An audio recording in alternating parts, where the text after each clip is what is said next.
Sometimes when you're driving down the road all by yourself, you begin to hear a voice that tells you need to look around, pay attention.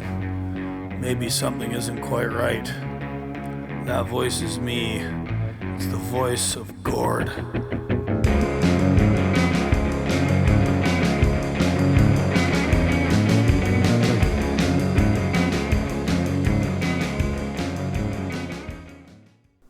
Hey everyone, how's it going? Gord here with the Voice of Gord podcast. Welcome back. Quick intro for you today. Going to be going to the Mid-America Truck Show here next week. Just wanted to let anybody listening to this know that if you're going there, go on my show notes or write this down, gordilocks at protonmail.com. If you're there and you're a fan of the show or have never otherwise met me, I want to meet you. Let's hook up via email and see what we can do to meet up. And I know lots of people that'll be at the truck show, including today's guests, who are also awesome people. And we should all hang out and meet up and talk trucking and life and have beers and a good time, because that's what it's all about. Speaking of today's guests, you'll probably know this guy from Twitter or from various forums online where he discusses fuel efficiency, Mr. Jamie Hagen of HellBent Xpress. And I also have his wife Hillary on to discuss what it's like running a small trucking company as a husband and wife family team. We don't often hear about the contributions our wives and girlfriends make to the lives of truckers and the businesses that they run. And I really wanted to get Hillary's input into all of that, and I was very happy for Team Hagen to join the show. So yeah, let's get to that here in a minute. As always, questions, comments, suggestions, corrections, and hate mail are always welcomed and encouraged. Again, gordilocks at protonmail.com. My email address is down at the bottom of the show notes. And thanks for listening. Thanks for being there. Thanks for sharing the show. And I hope you enjoy this one. And if you're coming to Matt's, I'm looking forward to meeting y'all. All right, let's get to it.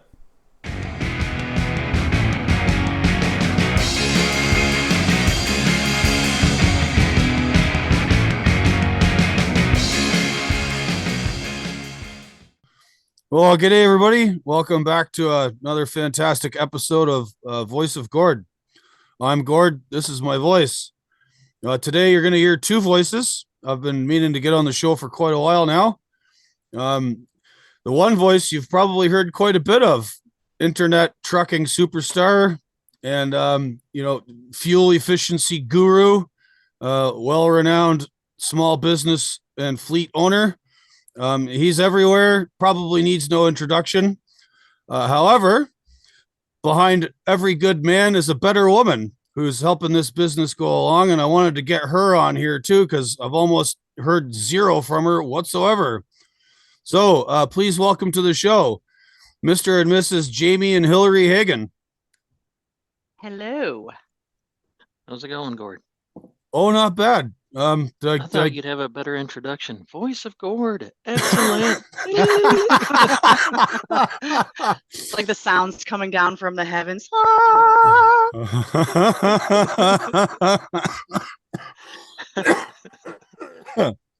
Pardon me. I've been working on a construction site with my brother-in-law for the last 2 weeks and quite dusty, and my lungs are all verklempt.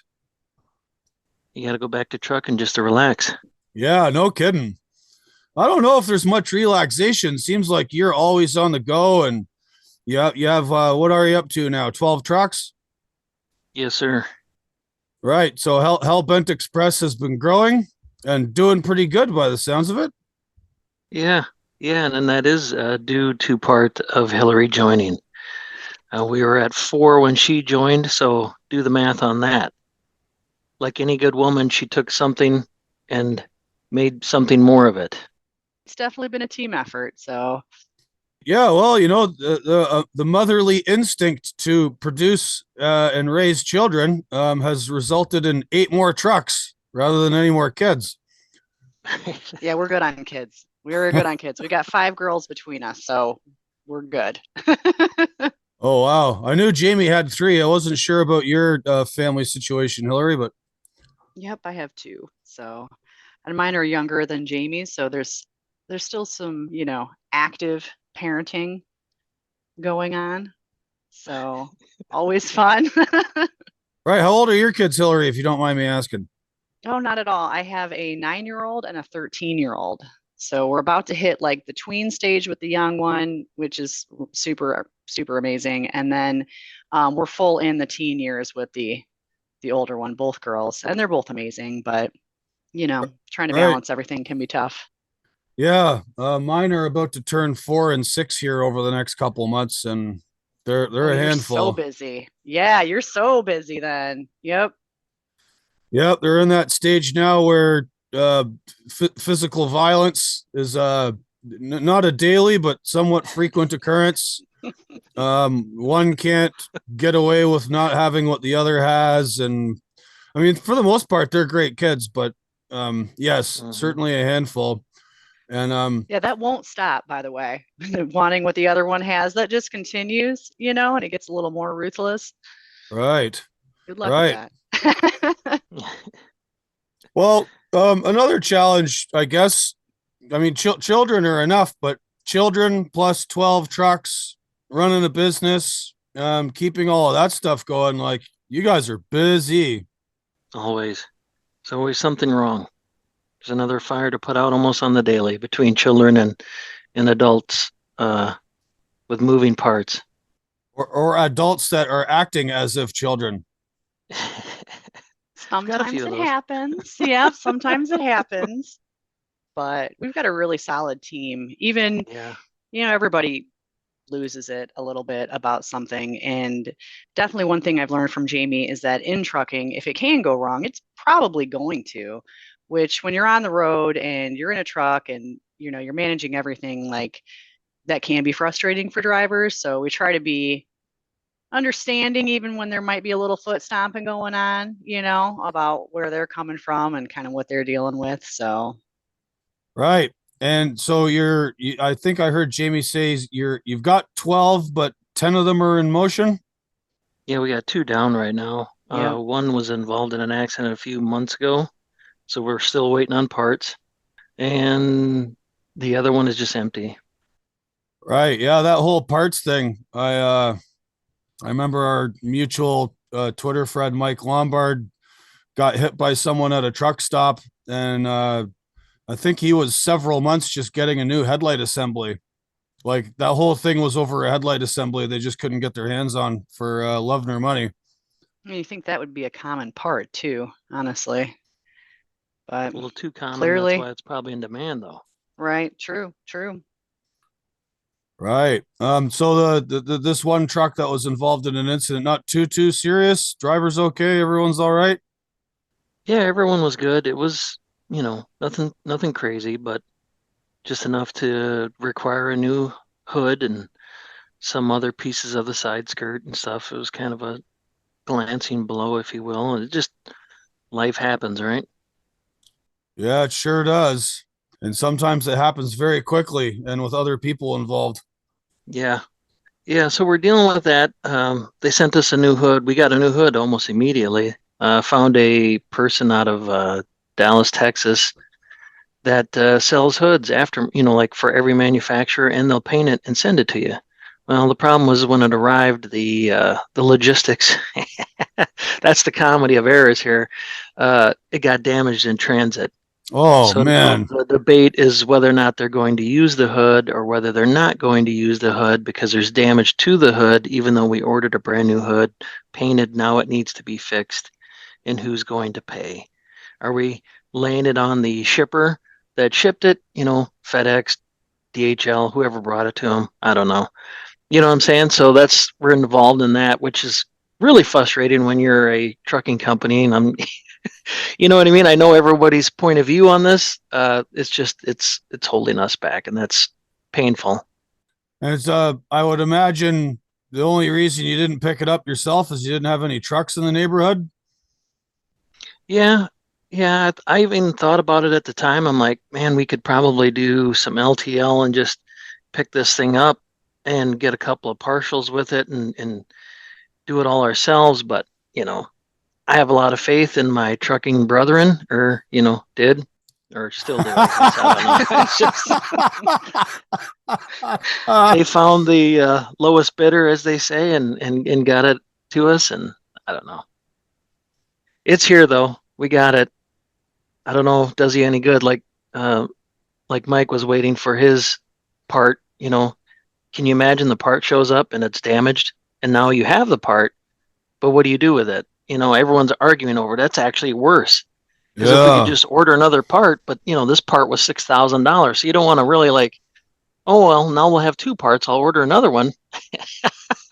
It's not like we can let's just put the hood in the corner of the shop. It's not like a headlight. So yeah, well, never mind that. It's all the downtime and everything too, right? Right. So you mentioned you're a big fan of skirting and aerodynamics and making your trucks slippery, as you put it online. How hard is it to come by all that fun stuff like the wheel inserts and all the little fairings and like, that's your world. What's it like getting those type of parts? It's not too terribly difficult. That stuff's readily available, especially in the aftermarket segment. They make that, they make sure they don't run out of that stuff. That's their business. But mega corporations, the bigger the corporation, the harder it is for them to do any specific thing when something goes wrong. It's hard for them to adjust because it's too easy to blame, well, this person didn't do this or this department didn't do this. There's plenty of places for things to fall through the cracks. Whereas, like, let's say flow below, you call flow below, for your wheel covers and different accoutrements. There's 3 people that answer the phone. Here's another couple of people in shipping, in a warehouse in Texas. So it's pretty easy for them to, like, I've called them and they're like, hey, I'm going to run out and look at this part real quick. Like, they literally go out in their shop and look at it. And then they're like, oh yeah, you need this. And they'll just send it to me. Pardon us having some technical difficulties here. You were saying about the guys at Flow Below, Jamie. Well, you were talking about aftermarket aerodynamic devices, and I'm just using them as a prime example. There are, dozens of them out there in the marketplace. Where there's a need, someone will find a way to make money with it, right? Or at least they should. It's just good business 101. In theory. Yeah. But no, flow below I'm using as an example. When you call them, there's only 3 people that answer the phone. They have a few people in their warehouse that handle shipping of the product. So when you call them, it's literally just easy to get your hands on a part. Like, hey, I broke a bracket, and what do you need? And, oh yeah, you need bracket numbers -7894. I'll go out into the warehouse and grab it real quick. That kind of stuff's super easy. Like I was saying, once you get involved into a huge corporation that has warehouses throughout the United States, there can be a lot of, debate who gets to handle the part, where it should come from. This one does have it, but you're not in their region. So yeah, you could potentially get it, but who are you as a person? It turns into some political stuff, and maybe I shouldn't share that. But when it comes to business, let's just say the bigger you are, the more you have ability to get your hands on things when it comes to bigger businesses, if you will. So. Sure. The problem, as you mentioned before, with large corporations and trying to resolve, who's paying for this hood damage, is that there's a diffusion of responsibility. And there's, when you got more people standing in the circle, there's more directions which you can point to say it wasn't my fault. And we could have a very, very long and boring discussion about that. Happens with the government all the time too. But anyhow, enough about them. Let's not get started on them. I imagine Hillary has to deal with them a fair bit, or both of you do anyway, because trucking is one of those businesses that is contrary to popular belief, deregulation didn't happen. They just deregulated the market side of it and then extremely overly regulated the operational side. And paperwork and compliance and insurance and driver verification and P tests and safeties and health. And man, I can't even imagine how much of your guys' days are tied up doing that.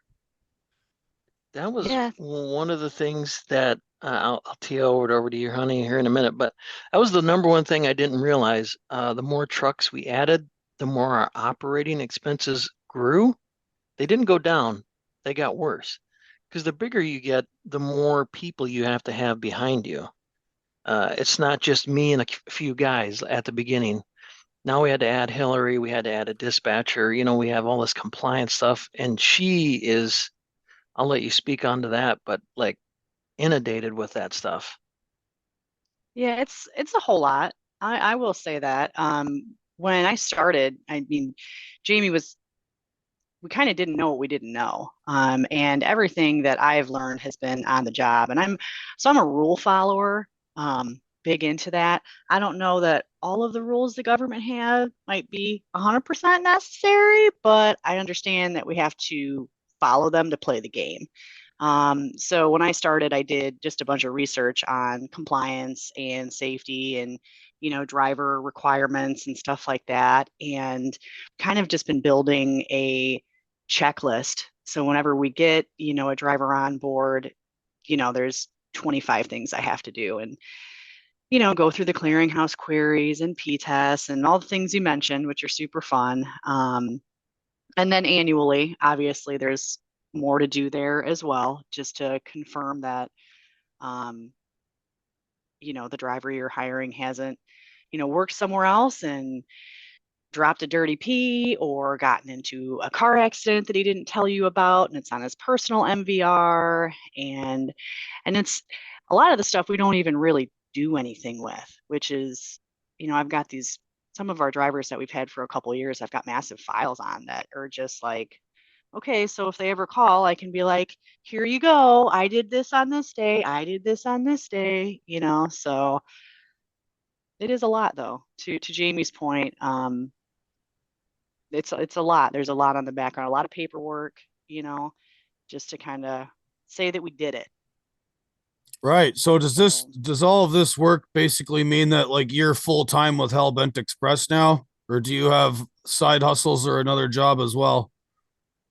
No, this is my full-time gig. So I also do payroll for the guys and gal, as it were. I handle our billing, and I'm kind of the nag when it comes to being like, oh, we have an oil change due, recruiting. Yeah, it's a full-time job. It's a full-time job. So I put in between 30 and 40 hours a week. When my schedule permits, I could put in 50 to 60 if I wanted to, but being a mom who's my girls, I guess it's really no secret, their dads aren't involved. So I'm a single mom, and even though I'm married, having a husband on the road part-time, it's me with the girls. So I have a pretty creative schedule. Complete butt crack of dawn, and so I'll work from like 4:30 a.m. to like 6:15, 6:30, and I'll take my girls to school, and I'll come home and work again until I have to pick them up. And so I have a balance, but it's all the way full time for sure. Yeah, I've been off the road here for a little while. I got laid off from my log hauling job in July, and I've been I don't know, I've been hanging out with my kids a lot and doing the Mr. Mom thing. So, drive them to school, pick them up. I make breakfast and lunches in the morning, get everybody out the door. Some days my in-laws have to help if I'm working with my brother-in-law, or, I do a little bit of like handyman stuff. I painted a lady's house this summer. Believe it or not, I'm building a bridge for another awesome. client. Yeah, no, they've got this like property out in the woods about 20 miles east of me, and there's this like pretty substantial stream that runs through their property, and they like to go hiking, and they have a bridge over the stream, and it's kind of rotting and falling apart. So I'm in the middle of a bridge construction project of my own. Nice. So now when somebody says build a bridge and get over it, you can be like, I already did. Yeah, nice. Been there, done that. I totally feel you. It's a second job having kids. a second full-time one, even you could say, especially when you've got kids in sports, like you said, your kids are playing indoor soccer, so you become a taxi as well. Oh yeah, every Saturday. Mhm. Yes, sir. So, speaking of all the children, Jamie's kids, yours are all out in South Dakota, Jamie? Yeah, they're out there still, where I'm from originally. Guess I'm technically still there. So yeah, yeah, my three daughters are out in the Dakotas And so you're bouncing back and forth between Michigan and South Dakota often. very often. Yeah, yeah. It's a hell of a commute. If only Chicago weren't in the way, it would almost Oh, be a you know how nice many times drive. I've said that? I say that every Bunch. time. You're I'm like, like, it had to be just on the stay other side of closer. Chicago. Yeah, I drove through Chicago here. Well, not through it. Went to this little sort of shindig in Madison, Wisconsin, and nice drive in a 1975 Cadillac Coupe de Ville. A friend of mine's dad owns, so it's like riding on a couch down the interstate. But we went like out past Joliet, and then what is it, like 88, and then 380, where you can sort of like kind of bypass Chicago a little bit. Hmm. Yeah, that's usually the way I go. I mean, otherwise, when I was trucking for the paddocks and I was going places like Minneapolis or out in the sticks in northern Wisconsin or Minnesota somewhere, I would just cross the bridge at Sarnia and go up 75 and around the top end of Lake Michigan. Anything to avoid Chicago, man. Right. And so, HellBent Xpress, given that you're both in Michigan and South Dakota, where's all your customer base at? Like, as far as like uh, being able to connect those two dots all the time. Primarily, it's going to be out of North Dakota, out of the Fargo, Wahpeton, North Dakota area. We've got a couple of customers, just get us outbound. We got another one out of South Dakota. So two of them actually, now that I'm thinking about it. Yeah, lose track of all the people that you work with, but yeah, mainly the Dakotas.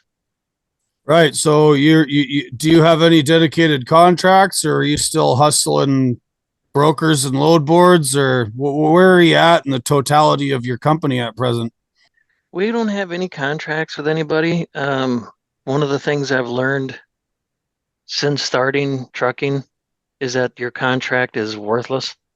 Like if they decide they're not going to honor it, they just won't. And what are you going to do about it? You're going to sue them over it? That'll take years in court. So either way, you're out the work, right? So I operate, or we do, just basically, this is what we're willing to do it for. And it's not necessarily a negotiation every time, but as the market kind of fluctuates, we work with them just to keep the business because they'll just shift it anyways. That's the one thing I did realize too right away. Big corporations only they have a loyalty to themselves, but that's every business really. You have to have a loyalty to yourself first to make sure the business floats. But it's also bad too as the market goes up, then you ride the wave up too. So I guess it's a plus and a minus. We have one customer that we have I'd like to say a verbal agreement for a year to do a run for them exclusively, for the entire year at this rate. And it doesn't go up, it doesn't go down. But, you know, we've done a great job. And this is a big shout out to my guys that drive for us with customer service. And that's where we've grown the most and get a lot of people calling on that fact. When we say we're going to do something, we deliver. There's no, if the truck breaks down, we find a solution. If something needs to get done where there's a little more care involved, we do it. And I think this is making huge waves for us because we're busy. Everyone else is struggling to find work, and we're busy. So I like that. Yeah, well, Well, it's customer also too, service is very important, right? What was that? Sorry, Hillary. yeah. No, you're fine. I was going to say it's also part and two of the relationships we've developed with a couple of our brokers. Like we've definitely got a few brokers who are our main customers, and we trust will give us fair rates. We trust, they come to us first because they know we do a really good job. So because of those relationships also, we get, more work than we can even do sometimes, so sometimes we have to turn stuff down. Even really in good this problem to have. Even throughout 2023, which was something of a down market in trucking. Yeah, and our biggest customer is actually a broker. You know what I mean? If you look at what they do for a living, that's what they do, but they're sort of quasi managing a bigger, piece of a corporation's outbound freight. So, I mean, it's part of the deal, right? Yeah, when my uncle Chris was running his brokerage for quite a few years before he retired, they had like one big customer and then a bunch of smaller ones. I mean, they didn't have all their eggs in one basket, but they did have one very big basket amongst all of their baskets, and that was Campbell's soup. So anything that came into or out of Canada involving Campbell's soup, ingredients, packaging, finished product, rail cars, containers. If it was moving and there was Campbell's soup was somehow involved, my uncle's company was in on it, and they had he was basically like their contracted out logistics provider, so to speak. Nice. It's a great way to do it, though, really, if you think about it. Them having the ability, being asset based, but then also having a brokerage. So when things fluctuate, and we know in trucking, that's exactly what happens. I mean, that's 30 years into it now. I see that every day. Like one month, it's just crazy. Everyone needs something. And then the next month, they don't have a lot of work. You know what I mean? Because they filled the warehouse or, you know what I mean? Something production slowed down or whatever. So it's very sporadic. So it'd be hard to maintain any kind of level of equipment. That's the thing. When I started HellBent Xpress, it was because I wanted to understand it, the industry. As a driver, you only get to see the finished end. You know what I mean? All you get to see is handing the burger to the customer. That's all you do. You don't see what it takes to build the burger, the cost of building the burger, all those things. And I'm like, why is it that they do it this way? Like, this is so odd. Why don't they do it this way? Like in my mind, I could do it better. And then you get behind the scenes and you're like, oh, yeah, okay. So this is way more complicated than it looks from just handing a burger to a guy in a bag and saying, enjoy your Happy Meal. It's way more complicated. And especially with constant moving parts, customers moving, everybody's in motion. That's the thing with trucking, isn't it? Like everything's in motion. That's why it's constantly like falling apart, turning into a mess. It's complicated. It sure is. So 30 years into it for yourself, Hillary, how long is your history with the trucking business? Like, were you involved in it before you met Jamie? Like, where are you at with it? So I'm this is my fourth year with HBX, and before that, I was on the tires and maintenance end of it. That's actually how Jamie and I met. So I worked for Best One Fleet Service out of Best One's actually a nationwide sort of chain, but they've got a bunch of locations in and around our area. I did marketing before I got into trucking, and the company that I worked for a while downsized, and a lot of times when a downsized, marketing is the first to go. So I was looking for a new job, and I was actually pregnant with my youngest daughter, so pretty nervous. The tire and service shop, and was very upfront about the fact that I was newly pregnant, and did they, yes, you're gonna lose me for a couple months after you have me and everything, but the interview went really well, and I got the job, and started doing marketing for them, which was a huge switch. I was in like the beauty industry before, and I was even remember telling my mom, like, truck drivers, trucking companies, like this is who my target demographic is about to be. And she's like, Hillary, Like, marketing is marketing, right? You apply the same principles. And I'm like, yeah, all right, okay, and I'm not a super girly girl. I'm kind of a little rough around the edges. I cuss a lot, I'm like, well, you'll fit right it's in a with good us. fit. Right. And lo and behold, I did. It really worked out. I was there for about 8 years, and I guess that kind of ties right into how I met Jamie. He was on Twitter, and in marketing, you try to network with someone who's got more reach and pull than you do in the area that you want to connect with. So Jamie and I started kind of talking, and he was getting his truck built, his first Mac built. And I'm like, well, that's great content. We'd love to have you write a blog post on that you can feature on our site. I'd love some pictures. Like, cool, really cool. Well, one conversation, I guess, led to another. Excuse me. And after we had many conversations, kind of started dating, and my former boss he's actually my business coach now, will never let me live it down that, they say you don't crap where you eat or whatever. And I broke that rule. And I'm like, man, Jamie and I have been together for a bunch of years now. We've been married for coming up on 5 this June. So I feel like it worked out. So, but yeah, that was my experience with the trucking industry was on the service side of it. So. All right. So you have this tires, and then you're meeting Jamie on Twitter. Lots of people meet online these days, but I find that kind of funny that like Twitter produced this, beautiful partnership and marriage now, and it was like tire Twitter rather than trucking Twitter. Maybe, I don't know. Is that too specific? Tire Twitter. No, it was definitely trucking Twitter. So the company did roadside repairs as well as maintenance and shop, and then they sold tires and retread as well. So the industry was trucking general. So that's who I was kind of trying to network with.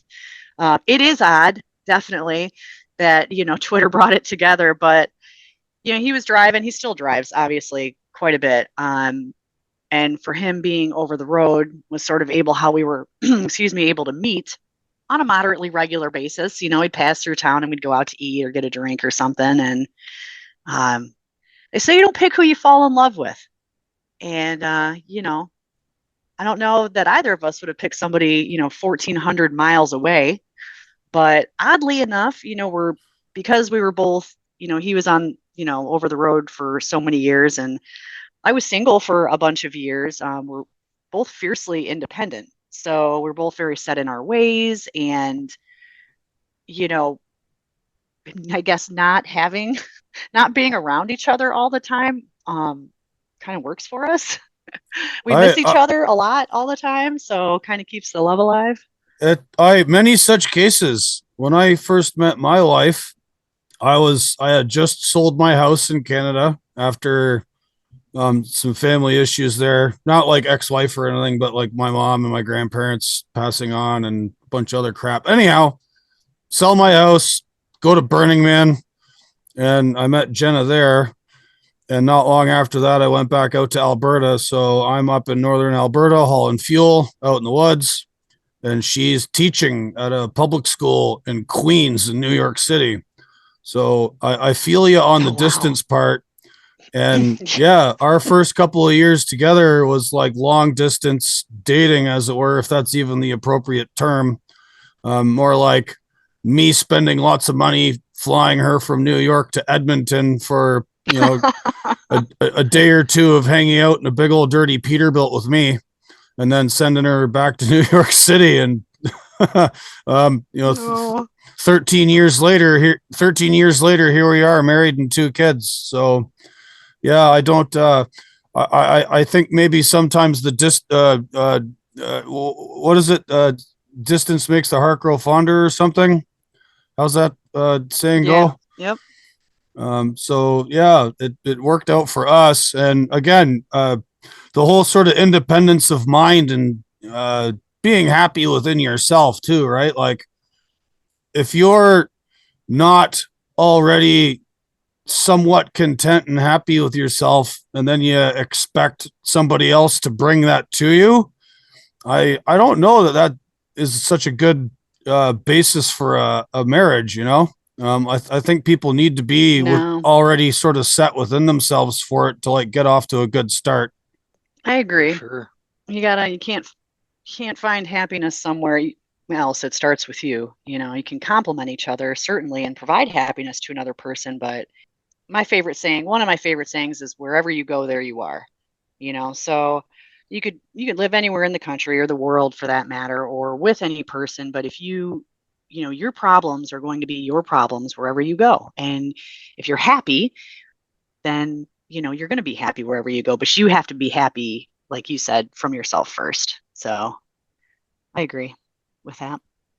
It sounds like it's working out for you guys. And I wonder if there's some connection between that sort of relationship philosophy and how it applies to HellBent and like your guys' working relationship at all. Well, you know, I think sometimes it's wonderful and sometimes it's not, you know, just like any relationship, you know, it is work. He definitely balances me out. So I'm you know, I'm a little emotional sometimes. I can fully admit that, you know, but he's kind of my leveler and my balance. Alternately, you know, he loves, you know, new shiny equipment, and I'm a little more conservative, like, okay, hold on a sec. Let's talk through this. So we are definitely a good balance to, you know, of risk and reward and conservative and not. And so I don't know, honey, you want to speak on that? That's what's keeping us from getting to 50. Right. Listen. It's you. You're holding me back. Baby steps, babe. Baby steps. Oh, gosh. I'm not going to assume which one of you is hitting 50 first, but I have a pretty good guess. Oh, I was talking trucks, though. I mean, like years. Yeah. Yeah. I thought you meant age. Yeah. No, I just turned 50 here. Ouch, Gord. Ouch. Did you really? Yeah. A belated happy birthday, sir. Oh, thank you. Yeah, it's one of those things where, you know, as truck drivers, we got nothing but time to reflect on life, right? You just go down the road, and that's my biggest advice to new people is like, engage your mind while you drive, but don't engage it too much, because you'll get yourself worked into a shoot, as they say. Like, you'll get yourself talked into just about anything going down the road, right? But reflecting on, you know, turning 50 and seeing that I used to ride with my dad in the truck when I had diapers on. So I've literally been in a truck and in motion my entire life. So it's one of those things that you know, never saw myself ending up with all these trucks, and certainly didn't see myself, you know, marrying, you know, the love of my life out here in Michigan, and the weird way we met, you know, well, I shouldn't say weird in today's society. It's kind of normal, but it's just a hell of a ride if you think about it. Yeah. On the today's society part, and, you know, I'm a little bit younger than you. I'll be 45 next week. And Well, happy birthday to come. Yeah, thanks. I like to think that, you know, I'm one of those people at that certain age where, you know, much like yourselves are, where like we grew up right before the sort of internet became big, before cell phones became a thing, before mapping software became a thing. And, you know, you and I both grew up having to like read maps and call customers and think about navigating the world differently, because we didn't have all these whiz bang technological marvels to help ourselves out. And I think having grown up without these digital tools also kind of affects your worldview a little bit, right? Like like, as you say, you have nothing but time going down the road to think about things, and you can just about rationalize anything with all those hours behind the wheel. However, growing up when we did and seeing like the old school ways and learning those old school ways and having that different worldview, I think probably lends itself to business success, like for yourself, like it's not nothing to start off with one truck and then end up with 12, and who knows where HellBent Xpress is going to go. But I wonder if you, I wonder how much of your success you attribute to the old school growing up way of doing things, and B, again, having the self-reflection to understand that what you say to yourself behind the wheel might not always be the best thing. Yeah. I mean, it's you got to be kind to yourself. There's a lesson I learned the hard way. No, that's yeah. Trucking back in the day, like I see some of the complaints in this last decade, and I'm like, man, I want to be that old codger that's like, you guys don't even know what it's like, back in the day, in the 80s and the 90s when, you had to stop somewhere and then get, sometimes get in line for a phone, to use a payphone, and then you'd communicate with whoever you needed to communicate with. And then you'd go and look at a map. I mean, remember those big ass maps they used to have at truck stops on the wall of big cities? I remember my first time in Minneapolis looking at this map that encompassed the whole wall. I'm like, okay, so I got to take this street here and back here, and I'd write it down, and then I'd go deliver. The time it took to do all that, versus now you just put the address in and it hopefully takes you to the right place, but that helps. I mean, it I don't even need at this point, do I even need GPS to get where I need to go? Like I feel like I can almost sense where a place is, and but that's just from decades of doing it. It's just muscle memory. Yeah, I suppose that helps in the success, just being able to constantly adapt, having to, like, okay, I just passed my exit. Now what do I do? Back in the day, you had to create something, versus now that, the GPS will give you an alternative route back to where you need to be. Back then, you had to create something in your mind, like, okay, well, I remember seeing this road was a big road and I could probably turn around somewhere. You know what I mean? So you got to stay adaptable all the time. Maybe that does lend itself to that. I don't know. Well, yeah, having to be adaptable and roll with the punches is, probably, business and econ 101, because, markets are dynamic and customers come and go, and, life changes all the time, right? It is what it is. So having to think on your feet, as we had to a little more often back in the day, I would think certainly lends itself to, being better at managing a business, if not having business acumen itself, which is another kettle of fish. That's the biggest thing in trucking, though, isn't it? Is adaptability, because what you do today won't be what you do tomorrow. Big corporations aren't very adaptable. They have to have meetings about things, and if something changes, can they adapt quickly enough in their situation to not go out of business? When you have one big dedicated customer and that customer decides to go out of business or go with somebody else, does that, do you have the ability to quickly adapt and adjust from what you're doing to something else? Because I mean, when we first started, HellBent Xpress has been around since 2010, but it was leased to a carrier. And even they're so specialized, if something were to happen to their customers, they'd have no ability to adjust because they're just too specialized, right? Like hauling food grade tanker, there's only so many things you can put in a barrel, So when I started this in 2020, right after COVID, when I started doing dry van, what we did then compared to what we do now is completely different. It's grown so vastly and so differently. Like we were just completely surfing the open market, taking anything that we could find that paid money, and now we have 5 people we call on any given day that we're going to pull a load for, and that has evolved even since we started that earlier last year. You know what I mean? Like it's constant fluctuation. What you do today isn't going to be what you do tomorrow. Who you're working with today might not be who you're working with tomorrow. So you're always adapt to it. That, to me, that's just the number one thing in success. Yeah, adaptability, very key to surviving in today's market and in business in general. You mentioned starting during, what I refer to now as the troubles.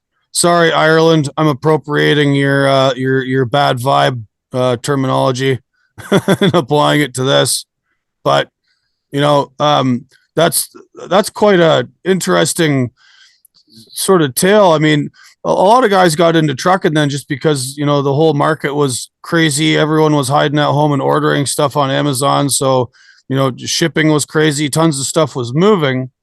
But at the same time, when you zoom out, like nobody knew what was going to happen with that, at least at the beginning.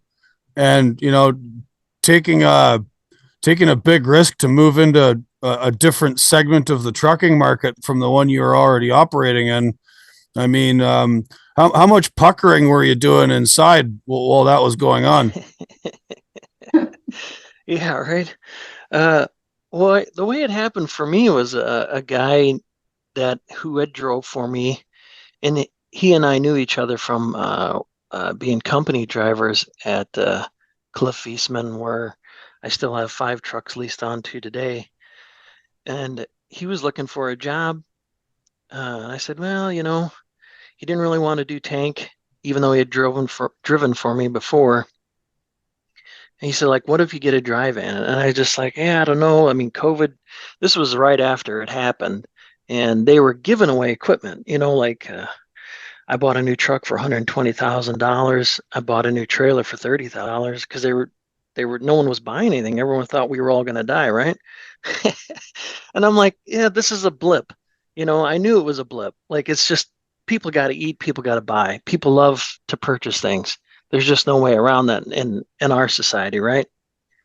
So I took the gamble. We went and bought some cheap equipment, got the guy in it, got our own authority. And then that's when the lesson really began. I mean, I've lived a really sheltered life in trucking, just being a driver and then moving into being a leased operator. They handled all the logistics side of it. I just showed up and did the job. Yes, I had a business. I had to manage the business. I had to keep the money flowing, but that's easier enough to do. Like I said, once I figured out that there's more to it than just, showing up, it gets complicated quickly. So yeah, that's where it kind of began. And Hillary helped me in that era. She kind of helped guide me, because she's very computer savvy. And me being the old school guy, I'm, like an ape. I bang on a computer. I'm like, this thing, it's not working. And she's like, stop hitting it. You're not going to make it work. And I'm like, well, it should. And like, it's, but yeah, she's been there the whole time, really. I give her a boatload of credit. Now, did I have the dream and the drive? But she was kind of the legs behind it, to really grow it. You're not an ape. That's cute, though. More of an orangutan with the orange hair. I gotcha. What's the name of that simian who used to ride around with Clint Eastwood in Any Which Way But Loose? Clyde. Yeah. HellBent Xpress, brought to you by Clyde. Right. Well, how were you feeling about things, Hillary, during the troubles? And I remember seeing Jamie post about waiting on trailers and then getting phone calls from his sales rep saying like the price of the trailer had gone up even though it hadn't been delivered yet, and the sort of trepidations of entering these new parts of the market. And you're like, I just married this guy and now he's going crazy buying all this equipment. Like, how'd that feel on your end? Terrifying. No, I don't. It was scary. So as I mentioned before, I'm pretty conservative. I'm a saver. I'm not a real big risk taker. And I understood Jamie's dream to grow, and we had a lot of conversations. At first I was like, whoa, wait. And he'd be like, okay, here's A, B, C, Y, and sort of that's, being when we'd take some leaps and buy some more stuff. And I'd, pucker, as you called it. That's a pretty astute term there. I do some puckering, just a little worried about how things would turn out. But, I think we've made smart decisions, and we've held back when we've needed to,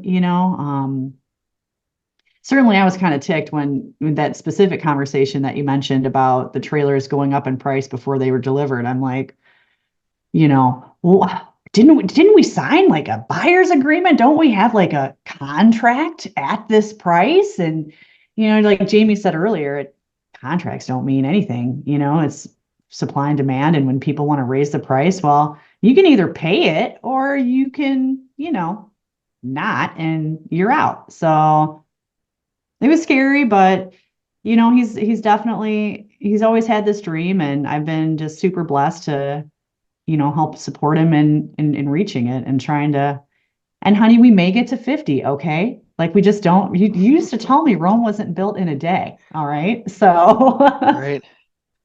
If we get to 50 trucks, that'd be great. It'd be wild. Is that an actual goal you have, or is this like an inside family joke? No, her previous employer, Jim Jones is the guy's name. He just a great guy. He's helped us. It's one thing to start a business. It's another thing to run it with a vision and a goal. These are the things you don't think of when you start a business. Like I said, I started HellBent Xpress because a buddy needed a job. There was no more thought to that than other like, well, this will be another revenue stream and this will be interesting. Let's try this. And now we're at this point. He's like, you got to think on that. You can't just think of like you're helping a friend. You're a business now, and you have an obligation to make sure it keeps moving along. These guys that have jobs with you, they want income and stability. They want to make sure your job's going to be there. So there's everything sort of changes, and he's helped us a lot kind of adjust. And one of his things was goals, like you got to look to the future. Are you just going to do what you're doing today? Which is fine, that's your goal. But if you're going to go more, then you need to start working towards that. And that was kind of where we landed was it'd be really great within the next decade to get to 50 trucks. I don't know if we'll get there, but it's a goal. That's a very ambitious goal, sir. Man, I wish I had my shit together enough just to get the one. Well, that's just it too. It gets way more complicated. Buying one truck isn't that. I mean, it's hard in a sense, but everyone's willing to stick their. I shouldn't say everyone either, but that's a basic statement. But people are willing to stick their neck out for a guy with one truck. It's an easy thing to pull off. When you start adding multiple trucks, especially to this degree, I don't know if we could have gotten there if it weren't for Mac, really. Of course, during COVID, everyone was loaning everybody money. So who knows? Like, in the last 3 years, maybe I would have found somebody, but Mac Trucks and specifically Mac Financial was really gung ho about helping us. Like they were like, "Do you want more?" you know. Whereas back in the day, I remember getting to the third truck, and they were more like, let's see them books of yours. Let's take a good hard look at what you're doing here. And I do have a great accountant, which was another huge part of my success. I would tell people, find a good accountant, not just a accountant, find a good one. This guy really had his shit together, and he was kind of he still is, he still works for us. He's kind of I don't want to say aggressive, but he's not afraid to tell you how it is. He's 60 some years old, so he comes from that era like you speak of, where people kind of told the truth, whether you liked it or you didn't like it. And he took a look at my books when I first got into it. I first hired him. He's like, "Man, these things are a mess." He goes, "You don't know what you're doing." He's like, I'm going to charge you a fee. I'm going to get this going. I'm going to get things straightened out. And here's how the government wants it to look. You know, they want you to have X amount of money left out of every check. Like you can't spend every dime, Jamie. You got to have money left. So we're going to put you on a salary. So he turned, he kind of got the whole business turned around even before this happened. But adding trucks is it's not easy. And to get to 50, it's going to take a lot. Because they're not just going to loan me another, like maybe they give us another couple here, another couple there, but to get to that level takes a huge investment. So that's where why it's the 10-year that's a whole goal, nother not the 5. Yeah, yeah, exactly. It's another mountain to climb. It's a big mountain. It's a big mountain, and you're going to need some Sherpas because over and above the trucks, and I know you're a huge fan of Mac, and you've had some great success with their equipment, Mac Respector, for sure. But you're going to need guys or gals, or maybe the gender confused, to drive those trucks, and also to help Hillary in the background, because 50 trucks.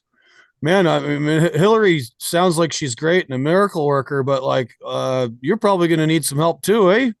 Oh yeah, we've definitely discussed that outside of the drivers, we'll need office support, period. We've got a couple people in mind that would super hard workers, familiar with office work, familiar with, busting your ass to get to a goal. So, we're kind of in a waiting period, before we take the next step. We're probably going to have to hire one more person, and then probably when we take the step after that might be another. But yeah, I'm Superwoman, but I am literally only one woman, so I can't only do so much.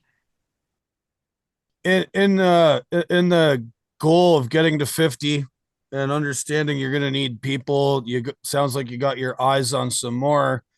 Jamie mentioned being sort of a crusty old guy, and I share some of the sort of crusty old guy worldview that Jamie does. And not to disparage drivers, but one of the things I bang on about a lot is the sort of the quality level of people that get swept into the business by various actors who I think should be reined in. But finding another 40 good drivers sounds like quite a challenge. Oh, it's going to be super duper hard. Challenge. Recruiting is definitely something that we struggle with. Just because, you don't want to just put anybody in a really, really expensive piece of equipment, So it's tough. It's tough to find someone. And also because we're a small business, we deal with these guys on a daily basis.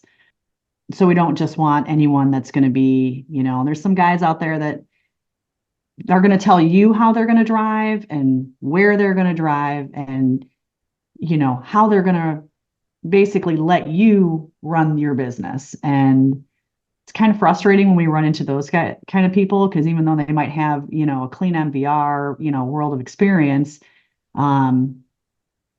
it's really tough. We go over the road. We recently had someone that said that, they weren't basically going anywhere on the East Coast, and they really didn't like going out West either. And I was kind of like, well, you're a really nice guy, but it doesn't really sound like it sounds like you're more like regional maybe. And, Don't forget, he wanted really big miles too. He did, but he also wanted home time, because you can have both at the same time. We can have it all, can't we? It's yeah.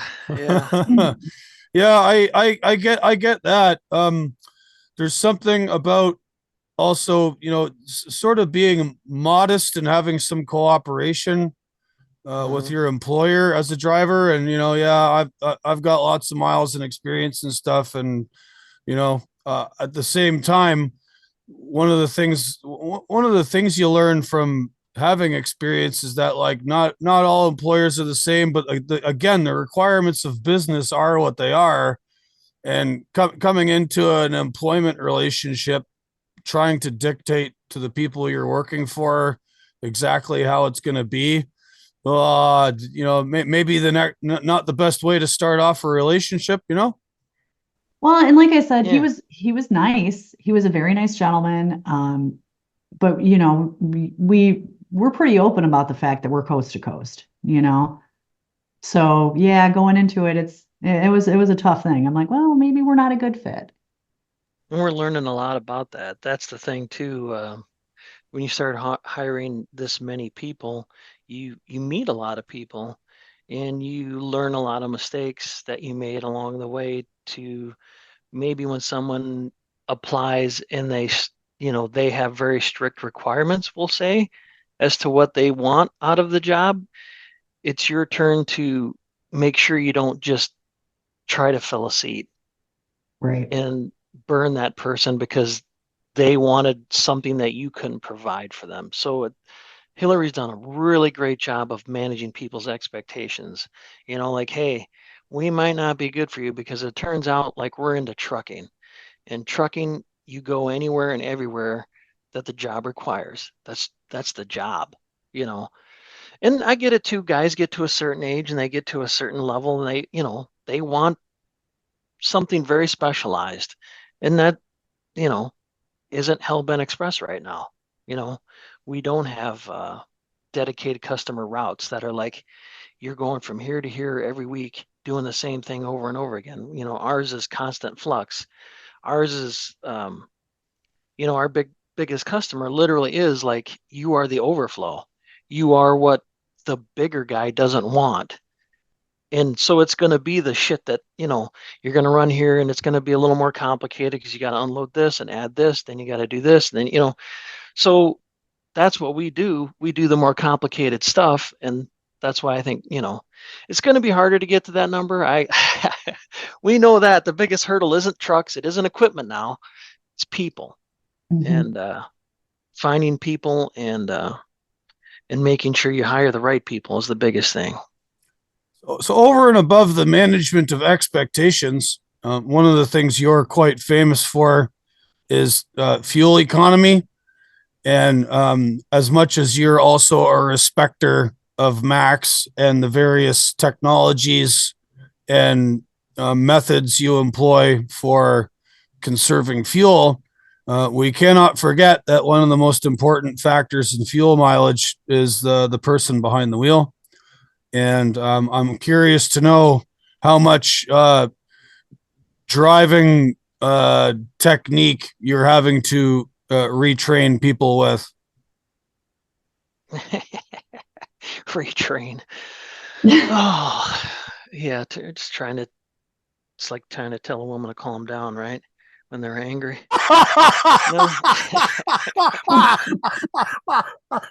I'm not taking any responsibility. I take no responsibility for things my guests say on my show. No, it is the driver. Driver's 30% of it. So I got some of the most fuel efficient equipment in the market right now. I'm not going to say it's the most because I'm sure there's Freightliner might have one advantage or Volvo or somebody, but we're all in the same neighborhood, right? You could draw a tight circle and I'd be in the tight circle, right? So now it comes down to what can the driver do with it? How can they utilize it best to get fuel efficiency? And that's the hard part, is adjusting what people have learned for decades and what they know to be true. The hardest part is getting somebody who's got 20 years experience, 30 years experience, like myself. They remember, when electronic engines just came into the marketplace. Remember when everybody had to go from driving 1800 RPMs down to 15, and they just thought that was crazy. And then the next level was 1300 RPMs on the motor. And people are just like, well, gosh, the thing's just going to bog down and it's going to, all these, because everyone was used to 1800. They were turning all that noise, making it. So now I operate equipment at 900 to 1100 RPM range. It's getting people to realize that that's what the motor is actually designed for. and that it's not 1986. Things have changed. And that's the hardest part. And then getting a young person into it who has no experience, they don't have a problem with the RPM range at all. They just simply don't know anything. You know what I mean? They're just lucky to make the corner and not to back into anything, So I have this theory that if you could keep those people long enough, you could get them to pick up good habits and perfect their craft. It's just getting them there. And that takes somebody who needs to be on the phone with them and talk through those situations. And so they're not making their own uninformed, or ill-informed, if you will, decisions on something. You're there to help them, like, yeah, that's what it's supposed to do. Here's how you can do it a little better to get them to that level. But yeah, drivers are the biggest factor in fuel efficiency, and it's not the easiest job. I will say that. If you look at our fleet average, we get this nice little thing from Mac Connect. It's this new program where they take all the information that they download from the truck and they make these profiles for you. Like the other day I was looking at it, my truck, obviously top of the line. For the month I was averaging over 10. And then the guy at the very bottom, he averaged just 6.5. It's the exact same truck. Now he is pulling open deck, so you figure a few more miles to the gallon, but things are different, the way he drives versus I drive. And him and I have had discussions, and he's like, well, this is how I know to drive. Like, this is what I do. So it's like you try to nudge a little, and then after that, I can't tell them what to do, really, because that's part of ownership. That's one of the things I've learned the hard way. You really can't tell people what to do. You can simply nudge them in that direction and hope that they take your guidance. But if they don't, you got to kind of let go of it and move on, unless Well, it's and a safety to issue. to touch on that specific driver, I think in the beginning he was less open to the idea of change or trying. But one thing that I will also point out to back your points up is that those conversations, if nothing else, get them to start to pay attention to it.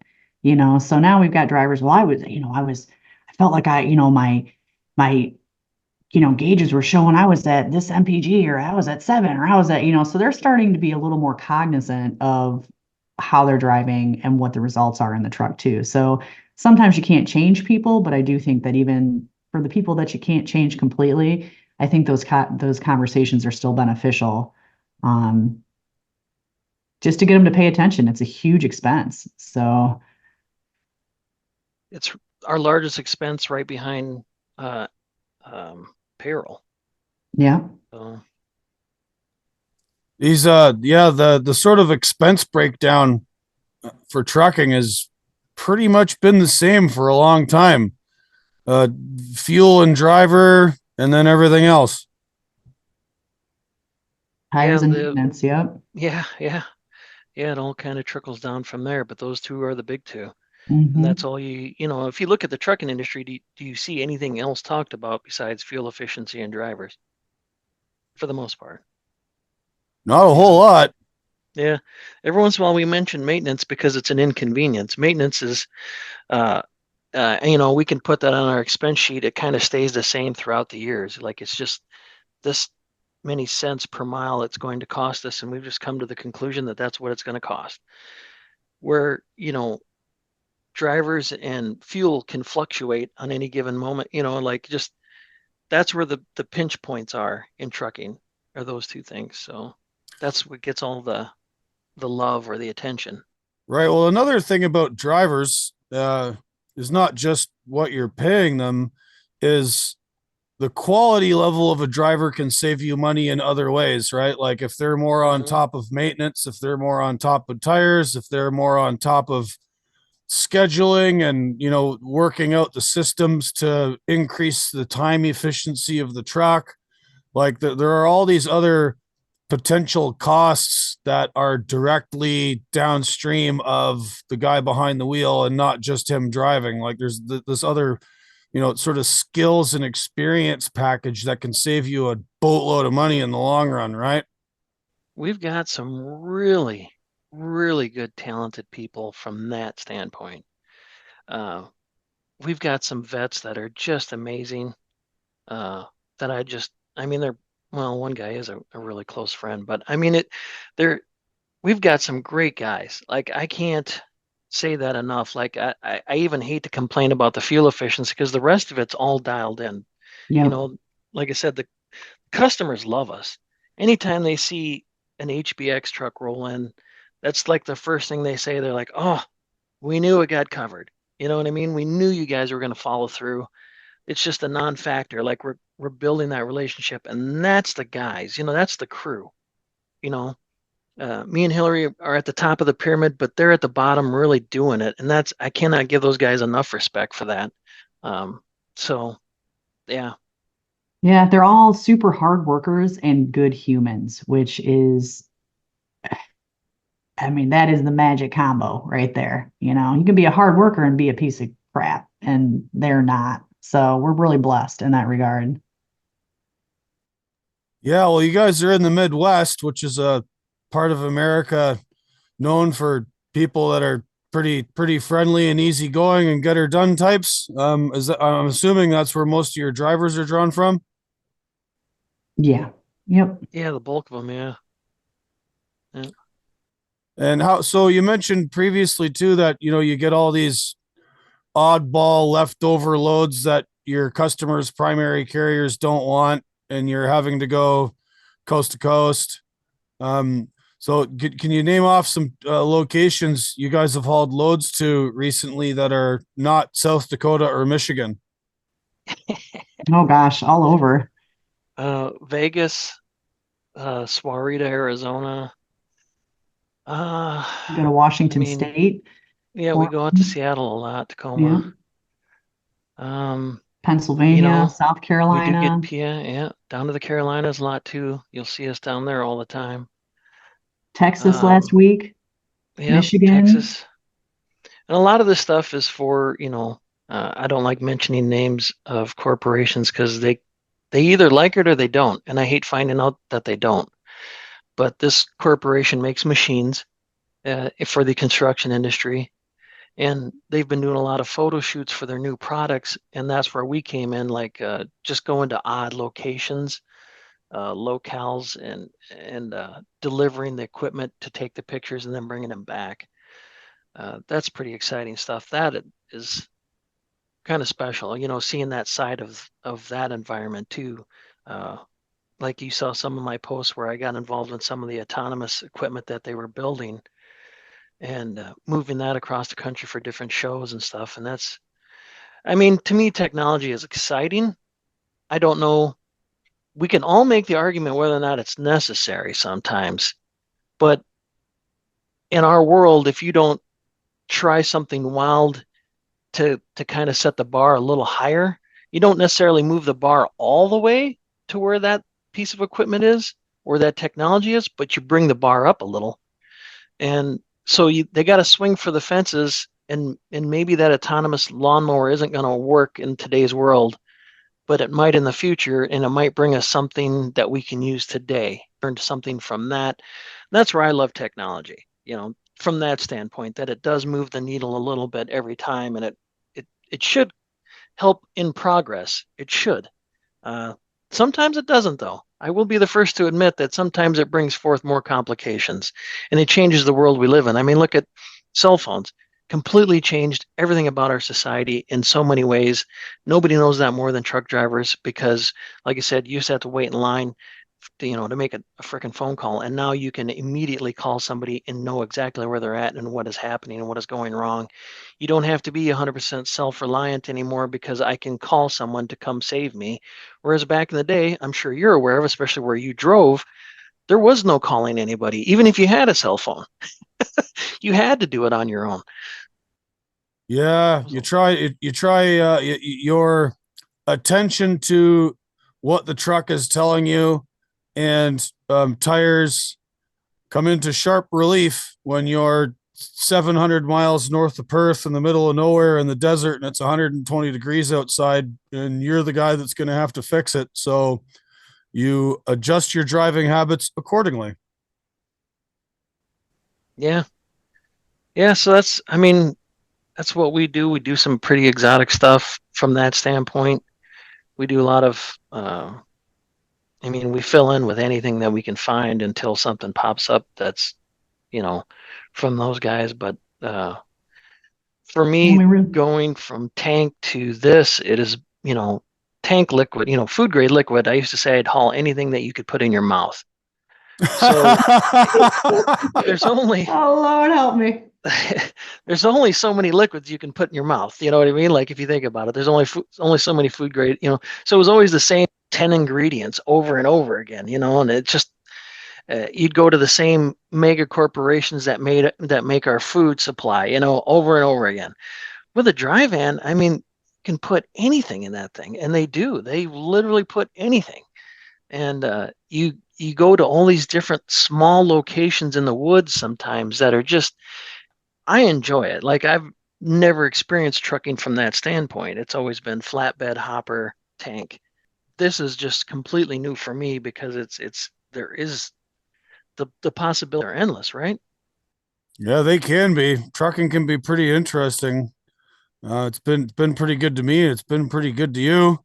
Hillary seems to be sticking with it as well. Yeah, for sure. And 50 trucks. Well, I hope you guys get to that.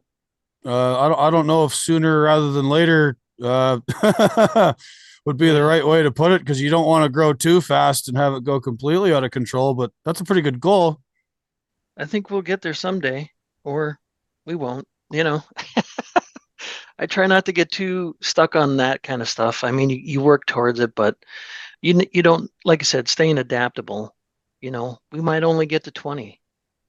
We might only get to 15, or something in life will change and we end up doing something completely different. But you never know what the world will throw you. I mean, look at you. You went from truck driver extraordinaire to stay-at-home dad who does construction as a side project, apparently.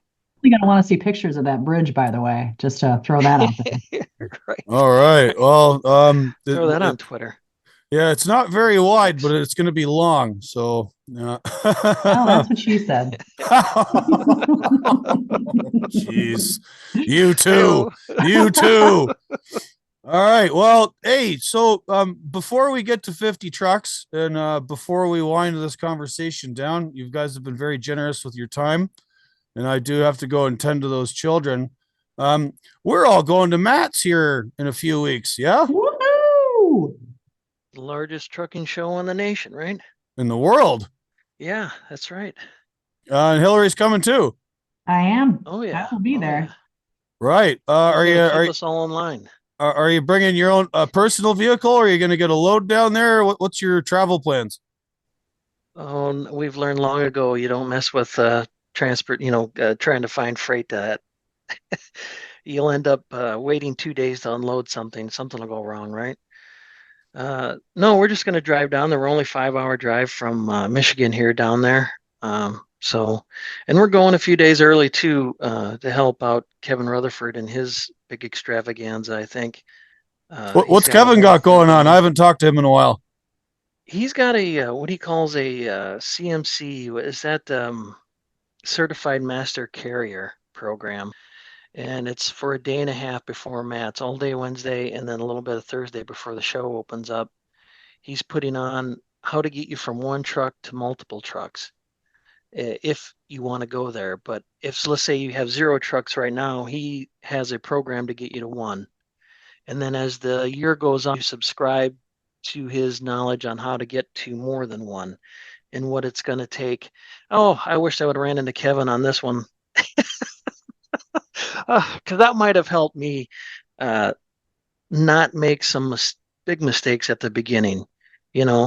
I grew simply by accident, if you will, and learned the lessons the hard way. Whereas Kevin is probably going to teach you how to do it the right way and to launch it and make it more successful out of the gate. Yeah, he's a very wise old coot, Mr. Kevin. And he learned a lot of his mistakes the hard way too. So he's got some good knowledge from what not to do, for sure. Well, I'm going to Matt's too. It'll be my second time to that awesome truck show. And I mean, it's really the reason it's awesome is less about the trucks and the industry stuff and more about getting to meet people. And I've only known you guys online, for, I don't know, 4 or 5 years now. And it's going to be real fun to meet you in person and have a beer or coffee or something and hang out. Yeah, I thought the conversation had some bourbon involved. Maybe I misunderstood. Oh, there might be some of that, but I'm gonna try and cut back this year. Like Matt's is probably a lot more fun when you're not hungover. Oh, well, for sure, for sure. It's going to be nice to put a face with the voice of Gord. Shameless plug, right? Pardon me. Yeah, my voice is a little verklempt today. But yeah, no, I'm really looking forward to Matt's. I hope you guys, I'm looking forward to meeting you. And if any of my other listeners are going to be there, awesome. Come find us. We'll be hanging out.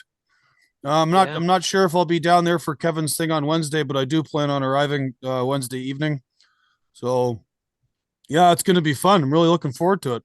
Awesome. Yeah, us looking too. forward to meeting you. Likewise. All right. Well, hey, you guys have been very generous with your time. It's been very enlightening getting to hear Hillary's side of the equation with the growth of HellBent Xpress. We appreciate you and the opportunity to come on. Oh yeah, no, the pleasure is mine. Thanks for coming, and I'll try and get this all edited and stitched together and out soon. Definitely before Matt's, but got lots going on here, just like you guys, busy, busy, busy. So, well, I'll let you know as soon as it's out. And thanks for joining. Yeah, Thanks, thank Gord. you. Have a great day. All right, guys, way of the road.